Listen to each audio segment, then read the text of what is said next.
Muy buenas tardes, bienvenidos al Mundo Ahora de France 24. Yo soy Elena Lozano y todo lo que verá a continuación es noticia. Iniciamos. Se publica un nuevo lote de archivos sobre el caso del pederasta y abusador sexual Jeffrey Epstein. Muchos de ellos hacen referencia a Donald Trump. Destaca una carta del que fuera el médico de la selección de gimnasia olímpica Larry Nassar y registros de vuelos entre los que figura el presidente estadounidense.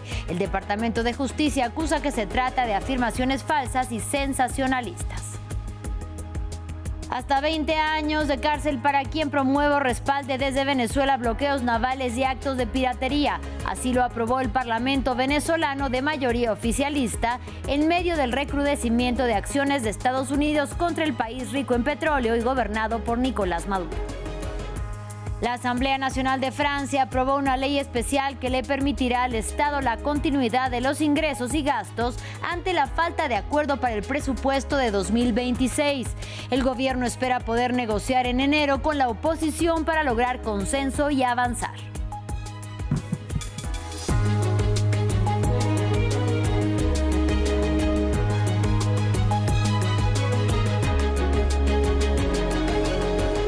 Iniciamos en Estados Unidos. Nuevas revelaciones en el caso del pederasta y abusador sexual Jeffrey Epstein sacuden nuevamente el panorama político de Estados Unidos. Documentos desclasificados por el Departamento de Justicia exponen intentos del FBI para interrogar al príncipe Andrés de Inglaterra sobre sus lazos con otro depredador sexual y también arroja luz sobre presuntos vínculos con Donald Trump, aunque calificados como falsos por las autoridades estadounidenses. También destaca una carta del que fuera el médico de la selección de gimnasia olímpica, Larry Nassar, en la que se lamenta que tanto él como Epstein son supuestamente perseguidos por gustarles las menores de edad. Samuel Salgado Castro nos amplía.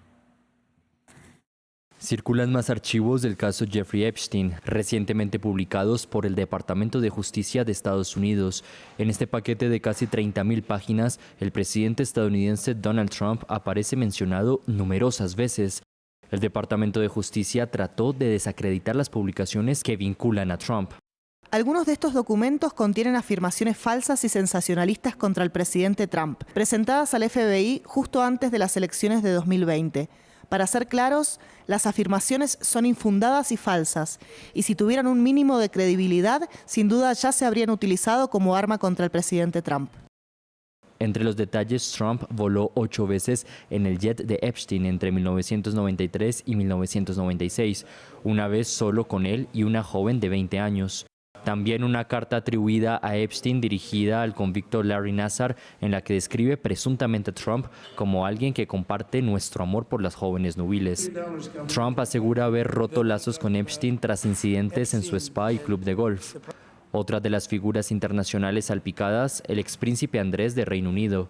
Investigadores británicos creían que podía tener información clave sobre si vio a menores de 18 años allí, en el marco de una pesquisa por tráfico sexual internacional contra el multimillonario condenado por delitos sexuales Peter Nygard. Estos 11.000 nuevos archivos, según análisis de AFP, responden a una ley que obliga a su publicación total antes del 19 de diciembre. En Venezuela, la Asamblea Nacional, con mayoría oficialista, aprobó una ley que castiga con hasta 20 años de cárcel a quien promueva o respalde desde Venezuela bloqueos navales y actos de piratería. La ley surge en medio del recrudecimiento de acciones de Estados Unidos contra el país rico en petróleo y gobernado por Nicolás Maduro, y en momentos en los que el gobierno de Donald Trump mantiene un bloqueo de buques petroleros venezolanos que han sido sancionados, al tiempo que no descarta ataques en territorio venezolano. Aquellos que estén a favor de aprobar la segunda discusión del proyecto de ley de protección de las libertades de navegación y comercio contra la piratería, bloqueos y otros actos ilícitos internacionales, sírvanse a manifestarlo con la señal de costumbre. Queda aprobada la ley por unanimidad. En consecuencia, se declara sancionada la Ley de Protección de las Libertades de Navegación y Comercio contra la Piratería. Continuamos con la información de la región latinoamericana. La policía reprimió a trabajadores de La Paz durante una nueva manifestación contra la eliminación del subsidio a los combustibles en Bolivia. Convocada por la Central Obrera Boliviana, la protesta llevó a centenares de mineros, de trabajadores industriales y maestros rurales a la Plaza Murillo, que es el centro del poder político del país gobernado por Rodrigo Paz. Ahí los manifestantes intentaron retirar las vallas colocadas por la policía y los efectivos de seguridad lanzaron gases lacrimógenos. La subvención de los combustibles rigió por más de 2 décadas en las que gobernó el movimiento al socialismo. El día de ayer hemos sido desplantados por el gobierno. Hoy día, cuando estamos pasando pacíficamente, nos empiezan a gasificar. Compañeros, yo creo que no es la acción. La acción de la policía realmente es, como funcionarios, también entender estas movilizaciones pacíficas, mis compañeros. Pero, compañeros, el sector minero asalariado, carajo, cuando nos provocan, tampoco vamos a salir a hacer cosquillas, mis compañeros. La Corte Suprema de Brasil dio luz verde para que Jair Bolsonaro sea trasladado a un hospital este miércoles 24 y sea sometido el 25 en plena Navidad a una cirugía para corregir 2 hernias inguinales. La autorización para la intervención quirúrgica del exmandatario brasileño fue concedida por el magistrado Alexander de Moraes. Se trata del juez que procesó al ultraderechista, que cumple una condena de 27 años en prisión por el intento de golpe de Estado de enero del 2023. Recordemos que Bolsonaro sufre aún secuelas del ataque con arma blanca ocurrido en su contra en 2018. La Fiscalía asimismo aprobó esta intervención. De Brasil vamos a Ecuador. El presidente electo de Chile, José Antonio Kast, se reunió con el mandatario ecuatoriano Daniel Noboa. La visita a la mitad del mundo forma parte de la gira en la que el ultraderechista se ha reunido con sus aliados políticos de la región. En Carondelet hablaron sobre migración, desarrollo comercial entre ambos países y seguridad. En el viejo continente, la Asamblea Nacional de Francia aprobó por una abrumadora mayoría una ley especial que le permitirá garantizar la financiación pública ante la falta de acuerdo para el presupuesto de 2026. El gobierno espera poder negociar en enero con la oposición para lograr consenso y avanzar, pero mientras tanto, según explicó el primer ministro Sébastien Lecornu, se trata de una ley que permite a la Asamblea Nacional y al Senado continuar sus trabajos del 1 de enero y protege la capacidad de recaudar impuestos, endeudarse y también operar los servicios públicos. Desde París nos amplía nuestra periodista Erika Olavarría. Tal como se preveía, los diputados franceses aprobaron por unanimidad 496 votos a favor y 0 en contra la ley especial que permite al país seguir funcionando pese a que no tiene un presupuesto para el año 2026, pues no hubo acuerdo entre los diputados. Básicamente, el Estado francés, gracias a esta ley, podrá seguir recibiendo los impuestos, destinándolos a las colectividades y endeudarse. En esta ley no se incluyó el endeudamiento de la Seguridad Social, ya que recordemos, el presupuesto de la Seguridad Social sí que fue aprobado, sobre todo gracias al apoyo del Partido Socialista en la oposición. Emmanuel Macron recordó a Sebastián Lecornu, su primer ministro, la importancia de que rápidamente en enero se ponga a trabajar por un presupuesto que respete un déficit máximo de un 5% del PIB y las prioridades del gobierno, pero eso parece poco factible y lo que comienza a escucharse con fuerza es que el gobierno termine aprobando el presupuesto con el famoso 49.3. Esto es por decreto. Recordemos que justamente Sebastián Lecornu se había propuesto no aplicar ese 49.3 para estimular la discusión y la búsqueda de compromisos en la Asamblea Nacional. Lo consiguió con la Seguridad Social, pero parece poco probable con este otro presupuesto. No se oponen, al contrario lo apoyan el 49.3, el partido de derecha, los republicanos, el oficialismo y al parecer también el Partido Socialista. Pero la Francia Insumisa, la izquierda radical, ha dicho que si el gobierno aprueba por decreto, pues ellos van a proponer una moción de censura de Sebastián Lecornu, que necesitaría en ese caso al menos de la abstención de ecologistas y comunistas para sobrevivir. Justamente allí está la principal tarea del primer ministro. Ahora vamos a Sudán, donde la guerra no da tregua. El primer ministro sudanés presentó un amplio plan de paz ante las Naciones Unidas, pero el grupo paramilitar Fuerzas de Apoyo Rápido aún no se ha adherido y los expertos afirman que es poco probable que lo hagan, ya que este exige su retirada y su desarme. En tanto, Estados Unidos pide una tregua humanitaria incondicional. Desde abril del 2023, la guerra ha causado decenas de miles de muertos y desplazado a millones. Aquí los detalles. Mientras el devastador conflicto de Sudán está a punto de entrar en su día número 1000, el primer ministro del país presentó su hoja de ruta para la paz ante las Naciones Unidas. Sudán no busca ni impunidad ni una guerra interminable. Busca una paz justa, anclada en la ley y salvaguardada por la comunidad internacional. Usted es una comunidad internacional. You are the international community.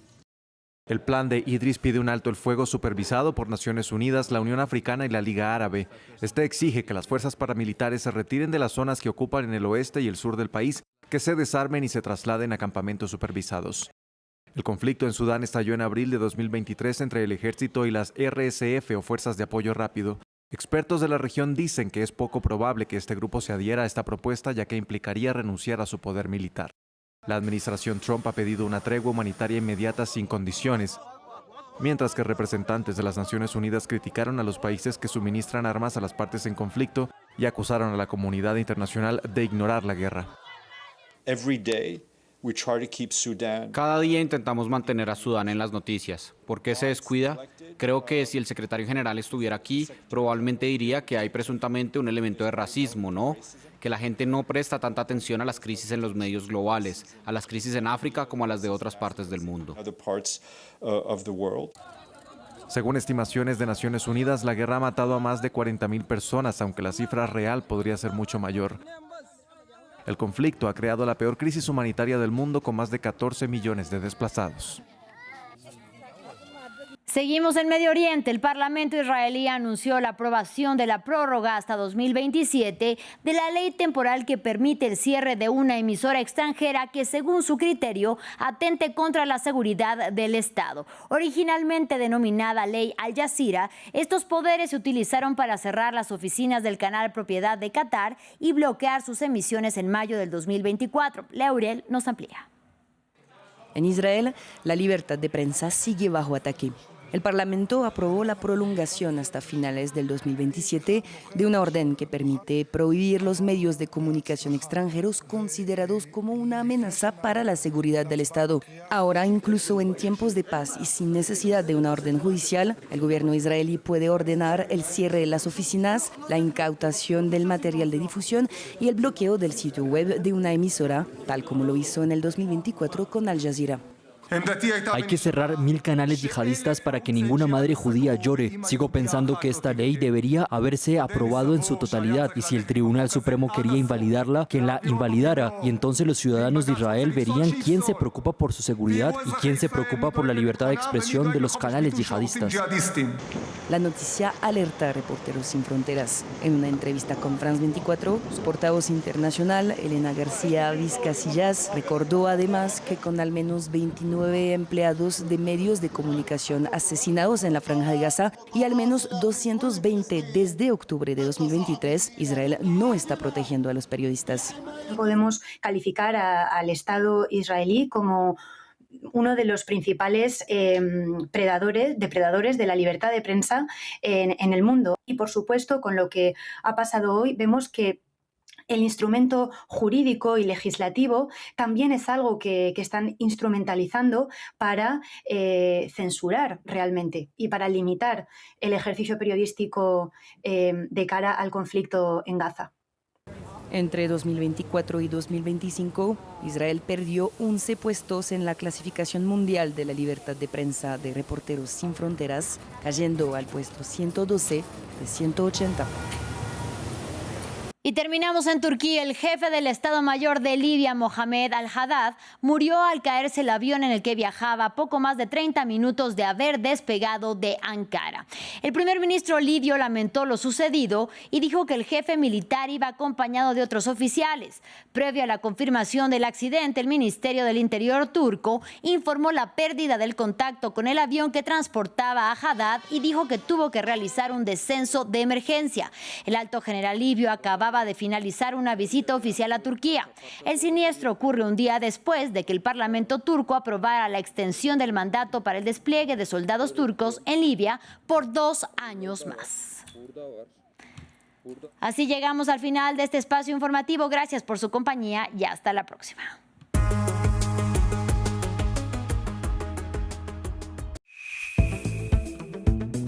En un instante, en Foco.